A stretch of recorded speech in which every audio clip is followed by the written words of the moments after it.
This is Nick Fuentes. If you don't know him, he's the one that famously said, "Your body, my choice," became a big meme on the twit and went completely out of control. He's a full-blown, self-avowed Hitler-loving Nazi. And I'll show you some clips from him in a minute. But first, listen to what he's had to say about Donald Trump's first week in office, or first 2 weeks, or however long in office. Fascinatingly, he's opposed to what Trump is doing right now. Did not see that coming.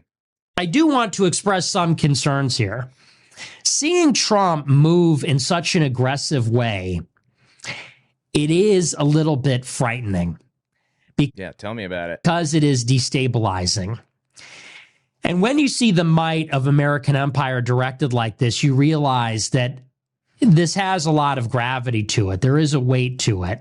Is this something he didn't realize before? America is this juggernaut, and it can crush everything in its path.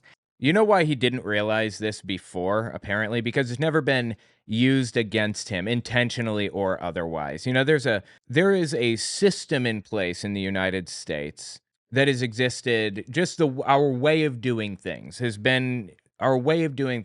existed in its current form since it was founded in 1787. That system is large and slow-moving, so fixing it is an uphill battle. Changing it for the better is an uphill battle. When the system was invented or created or whatever in the United States, we had slaves here, and black and white people weren't allowed to get married or anything. There were so many limits, full-blown segregation. It was maybe the ugliest place in the world at that moment in history. I don't know. It was bad. And it took 100 years after slavery ended to legally end segregation and Jim Crow laws and things like that, to put in place the Civil Rights Act, I believe is what it was, of 1965. Took 100 years before we could send black people to schools with white people. That system is still moving forward, and we're still trying to change it to make it better, because there's still a lot of institutional problems with it. It's not even about anybody in the system being racist. Nobody in the system needs to be racist. But when you get things like people with black-sounding names are hired for jobs less often, there doesn't need to be a racist actor in there anywhere. It's just like the system is leaning people away from equality. It's the problem. Recognizing that is the first step, and trying to correct it is the next one. And we've been working on that since forever. I've been working on it since I entered political activism, trying to correct it and make life better for people.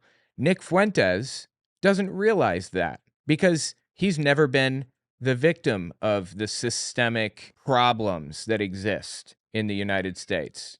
He's saying, boy, it's scary to see what the U.S. government can do. I hope this isn't weaponized against us. Brother, it's been weaponized against people for a long time. And if you just opened your eyes and looked around, you would have seen that that's the case. It literally took fascist dictatorship for him to see, oh, wow, this could actually be weaponized against people. I didn't realize how powerful it was. Really. I just finished writing a book titled Was Hitler an Atheist? It talks about religions during the Third Reich and how they worked together. Catholics, Jehovah's Witnesses, and Protestants. And I even address the lies told by the evangelical world about Bonhoeffer. It's on Audible and Amazon. Okay, let's continue. And if we have this extremely energetic executive branch that is making these moves like that, you wonder who gets crushed. And you wonder if the good guys might get crushed. People like us. Oh, absolutely. Yes. Well, I mean, he's a neo-Nazi, so neo-Nazis are the good guys in his head. People are going to get crushed, good or bad. In your head, however you define good and bad. People of all backgrounds, they're all going to get crushed. And you know what? Maybe he's kind of knocking this around the old noggin right now, because his last name is Fuentes, and his parents were immigrants, I believe, or one of them. I could be wrong. He said he's a quarter Mexican, so maybe one of them is an immigrant. I don't know. Maybe he has Mexican family members that he's worried about. You'll find a lot of the time these people don't care about anything until it affects them personally. Like the Groypers, people like opponents of Israel, opponents of the H-1B visas, Whatever you want to say. That's it. That's the one. I didn't even think about it. He's an opponent of Israel. He's not pro-Palestine. He's anti-Israel as a Nazi. Just want to get that straight. And the administration, the Trump administration, is very clearly making moves against people who are opposed to Israel and like boycott, divestment, and sanctions, or supporting anything that is oppositional to Israel in any way can put you in the crosshairs of the current administration. That's probably why he's freaked out about this. Like opponents of Israel, opponents of the H-1B visas, whatever you want to say. When you see the hammer come down, you hope that you're outside of it. It feels good when it's illegals. It felt good when it was Muslims under George W. Bush. What an absolutely bottom of the barrel psychotic thing to say. I don't know what's going to happen next. Maybe I'm about to speak with intense naivete. Maybe this whole thing will blow over. Maybe it'll get worse. I don't know. But right now, Donald Trump has announced that he's building a concentration camp in Guantanamo Bay for people that he's deporting or plans to deport or is thinking about deporting but hasn't decided yet or whatever. 30,000 people. It can fit 30,000. That is a concentration camp. Not a death camp yet, but certainly a concentration camp. How could anybody be in favor of that or anything even approximating that? It says it felt good when it was like immigrants or Muslims or whatever. How could you say such a thing? They are human beings. They're like me and you. They're no different. You know why he says such a thing so confidently? Because he believes that they are literally genetically inferior. The hallmark of Nazi belief, genetic superiority. You can complain about societal problems until you're blue in the face, but those societal problems can be fixed unless it's genetic. He has defined this group of people as genetically inferior, which justifies literally any action against them, to get them out of the country, to make them stop tainting the white race in his head. If you're a conservative. But what happens when it's nationalists? What happens when they turn those weapons that were built in the Patriot Act after 9/11 against the Trump supporters? What happens when they turn the weapons they're using against the people in Gaza? Now you're using your mind for the first fucking time in your life. Good job. How does it feel? You getting a headache? And the Hezbollah supporters on the campus and the illegals, what happens when they turn that on the so-called real neo-Nazis, the so-called real white nationalists? Like him. Real conspiracy theorists, the black pillars. What happens then? And that's why I'm a little bit concerned about it. I guess he genuinely did not realize how dangerous this really is. I guess he didn't realize how powerful the U.S. government is or the president is, when he decides to just do what he wants, stop caring. You know, not too long ago, Donald Trump announced tariffs on Mexico and Colombia and Canada, and I think some other places. And those countries retaliated with their own tariffs. I don't know if Donald Trump realizes this. Probably not. But we pay the tariffs, not Canada. We do. Tariffs are not a weapon. They're a method of encouraging local industry and discouraging outsourcing. You know, outsourcing has its place. Outsourcing can be useful to a society. It can bring money into the country where it may not have been otherwise. It can bring revenue in. Now, it needs to be spread out to more than just the person that just made that money, of course. But outsourcing has its place in an economy. However, it can be very damaging also, obviously. That's where tariffs come in. That's what they're for. Tariffs are not supposed to be used like this. And what happens next? Canada announces their own tariffs. So, are our eggs cheaper now? Do we have cheaper eggs? Let's wait 30 days.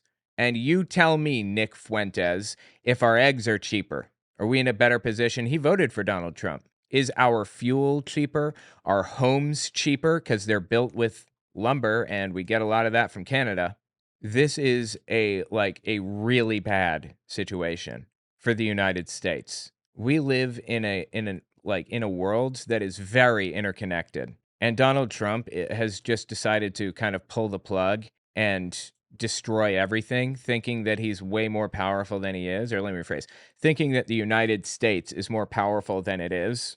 I guarantee you, Canada and these other countries have already, probably the UK, Germany, and other UK countries, or I'm sorry, and other European countries, they've probably sat around discussing what to do if and when Donald Trump puts tariffs on one of them. I would bet money that the countries already have a plan for what happens next, and the United States is just going to get whacked. And we all know that Donald Trump can't back down to anything, so we're just going to continue to get whacked. Let me know when my eggs are cheaper. And thank you for voting for the guy that's going to make them more expensive, Nick. Anyway, there's been like a lot of stuff happening in the news recently, so I just kind of wanted to I wanted to cover a lot of it like rapid fire based on what some political commentators are talking about. Nick Fuentes is disturbed by what Trump is doing because he fears it could hurt him. But he's also commented on Elon Musk's Sieg Heil, kind of an interesting thing to hear from a full-blown neo-Nazi. And then the straight up, that was a serious Roman. It wasn't even like a subtle, like a wave, like one of these, like a Laura Ingraham. Remember when Laura Ingraham did that? She did a Sieg Heil also, but she did it a little more surreptitiously. Yeah, apparently I don't have a copy of it here, but anyway. That was a straight up Sieg Heil, loving Hitler energy. that was like a straight up with intensity Roman salute. I don't know why people keep calling it a Roman salute. It wasn't Roman. Nobody in Rome did that salute. It's just like a weird name some theater people gave it like 100 years ago or something. It's the Hitler salute, the fascist salute, the Bellamy salute, take your pick, the Sieg Heil. Anyway, yeah, it was with intensity. I'm glad that we can agree on something. Elon Musk very clearly was trying to signal to neo-Nazis that he is one of them. I don't know how it gets more obvious than that. Anyway, Nick Fuentes, let me just show you what he voted for exactly when he voted for Donald Trump. Talk about people being surreptitious and trying to hide their real intent and stuff like that. Let me show you what the intent behind this whole thing was. When I got into the right wing in 2016, it was about three things: hating women, being racist, being anti-Semitic. Those were the three things that the 2016 revolution was all about. That's what the online right was about. That's what the right wing on Twitter was all about. It was about being sexist, being racist, being anti-Semitic. Sexist, racist, anti-Semitic. And I thought everybody was on the same page. As time has gone on, however, the only thing that they remain is racist, and that's it. He wants more misogyny. My God, dude, get help. More sexism and more anti-Semitism? Holy Christ. They're not anti-Semitic. They're not sexist. They just beat up on blacks and Indians all the time. And it's almost making me sympathetic. It's like, guys, we gotta shit on women too. That's sympathetic? What are you talking about? What a colossal piece of shit. Is it just me? This is what the movement is about. This is what Trump's movement was about. This is what got him elected. Is it really any surprise that Elon Musk got up there and did a Sieg Heil? Is anybody honestly surprised by that in the end? Is it something that just knocks you over, blows you away? I mean, it surprised me, but it's not beyond belief. Anyway, tell me what you think about this dude in the comments. It's just he's disgusting. Just honestly, as low as it gets.